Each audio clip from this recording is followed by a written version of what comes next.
காலை நேரம் என்ப ஜப தியானமே கருணை பொற்பாதம். கர்த்தருடைய நாமம் மகிமைப்படுவதாக. சகோதரிகளின் கால தியான வேளையில் உங்களை சந்திப்பதில் நான் மிக்க மகிழ்ச்சி அடைகிறேன். இன்றைக்கு நாம் தியானிக்கக்கூடிய வேத பகுதி மத்தேயு 8ஆம் அதிகாரம் 5ஆம் வசனம் முதல் 10ஆம் வசனம் வரை நாம் வாசித்து நாம் தியானிப்போம். முதலாவது இந்த அதிகாரத்தில் நாம் பார்க்கும் பொழுது இந்த அதிகாரம் ஃபுல்லாக ஆண்டவராகிய இயேசு கிறிஸ்து முதலாவது குஷ்டரோகம் உள்ள ஒரு மனுஷனை சுகமாக்குறார். அடுத்து 100 பேருக்கு அதிகாரியாக இருக்கிற வேலைக்காரனுக்கு சுகம் கொடுக்கக்கூடியவராக இருக்கிறார். அது மாத்திரம் இல்லை, பேதுரு மாவி அந்த ஜுரத்திலிருந்து விடுதலை கொடுக்கக்கூடியவராக இருக்கிறார். அதே போல் பிசாசு பிடித்தவங்களுக்கும் அந்த பிசாசு பிடித்தவங்களையும் விடுதலை கொடுக்கக்கூடிய அதிகாரமாக இருக்கிறது. அது மாத்திரம் இல்லை, அவரை பின்பற்றி வரக்கூடிய வாலிபனை ஆண்டவர் எதிர்பார்க்கக்கூடிய அவருக்கு நாம் அப்படியாக இந்த அதிகாரத்தில் நாம் வாசிக்கிறோம். நாம் இன்றைக்கு தியானிக்கக்கூடிய வசனம் 5ஆம் வசனம் முதல் 10ஆம் வசனம் வரை நாம் வாசித்து தியானிப்போம். இயேசு கப்பர்நகூமில் பிரவேசித்த போது 100க்கு அதிபதி ஒருவன் அவரிடத்தில் வந்து, இயேசு அநேக இடங்களுக்கு செல்வதை போல அந்த கப்பர்நகூமுக்கு அந்த ஊருக்கு போகக்கூடியவராக இருக்கிறாரு. அங்கே 100க்கு அதிபதி, அதாவது 100 பேருக்கு அதிகாரியாக இருந்த அங்கே ஒருவரை ஆண்டவர் சந்திக்கிறார். அந்த 100க்கு அதிபதி 100 பேருக்கு, அதாவது 100 பேருக்கு அதிகாரி. அந்த அதிகாரி சொல்கிறதை கேட்டு நடக்கக்கூடியவங்க 100 பேர் இருக்கிறாங்க. அப்படிப்பட்ட அந்த அதிகாரி அதிகாரத்தை பயன்படுத்தலை, அதிகாரத்தை மேன்மையாக நினைக்கல, அப்படி இருக்கிறாரு. ஒரு தாழ்மையான ஒரு குணம். ஆனால் இந்த அதிகாரியை காட்டிலும் ஆண்டவராகிய இயேசு கிறிஸ்து அதிகாரம் மேலானது. ஏன் என்று சொன்னால், ஆண்டவர் எப்படிப்பட்ட வியாதியும் குணப்படுத்த முடியுங்கிறது அந்த 100க்கு அதிபதிக்கு தெரிஞ்சிருக்கு. 6ஆவது வசனம், ஆண்டவரே, என் வேலைக்காரன் வீட்டிலே திமிர்வாதமாய் கிடந்து கொடிய வேதனைப்படுகிறான் என்று அவரை வேண்டிக் கொண்டான். 100க்கு அதிபதி இயேசுவை ஆண்டவரே என்று அழைக்கிறார்.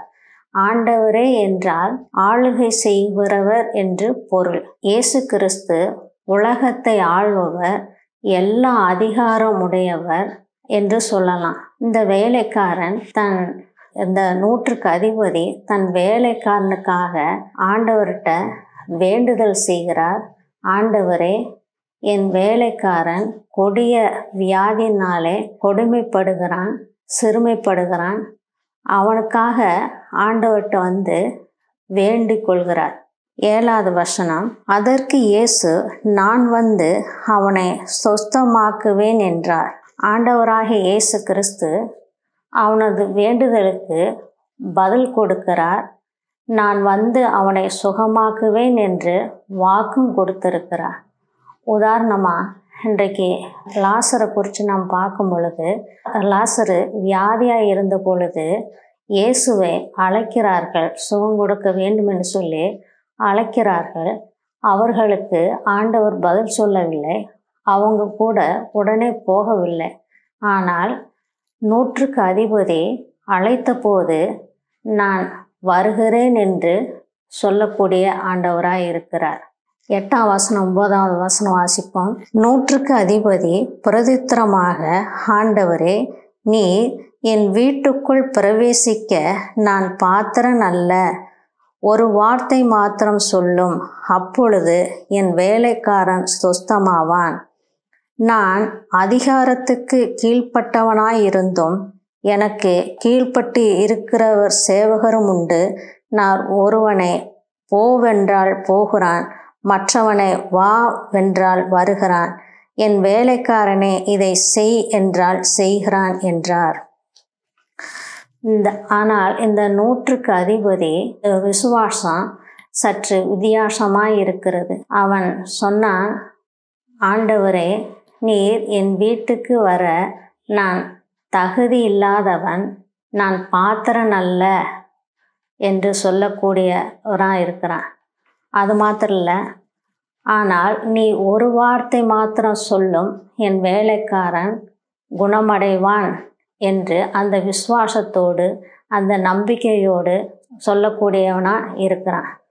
அந்த விசுவாசத்தை ஆண்டவர் பார்க்கக்கூடியவராக இருக்கிறார். 10வது வசனம், இயேசு அதை கேட்டு ஆச்சரியப்பட்டு தமக்கு பின் செல்கிறவர்களை நோக்கி, இஸ்ரவேலுக்குள்ளும் நான் இப்படிப்பட்ட விசுவாசத்தை காணவில்லை என்று மெய்யாகவே உங்களுக்கு சொல்கிறேன்.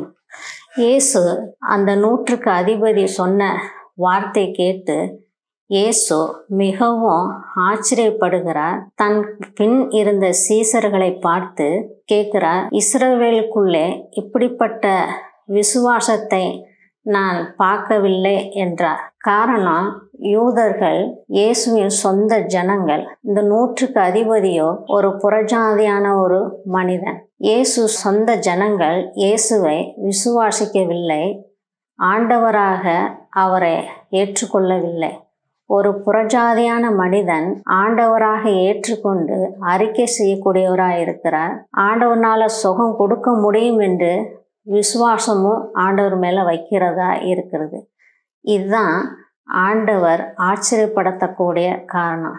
நம்மளை கூட ஒரு அதிகாரியாகவோ நம்ம எந்தெந்த வேலையில் நம்ம இருக்கிறோமோ அந்த அதிகாரத்தை நான் பயன்படுத்தாதபடி ஆண்டவருக்கு கீழ்ப்படிந்தவர்களா, ஆண்டவருக்கு உண்மையுள்ளவர்களா, ஆண்டவர் எந்த வேலைக்கு நம்மளை அழைத்திருக்கிறாரோ அந்த வேலையில் அழைத்தவர் உண்மையுள்ளவர், நம்மளை நடத்தி செல்வதற்கு அவர் போதுமான கிருபையுள்ளவராக இருக்கிறார்.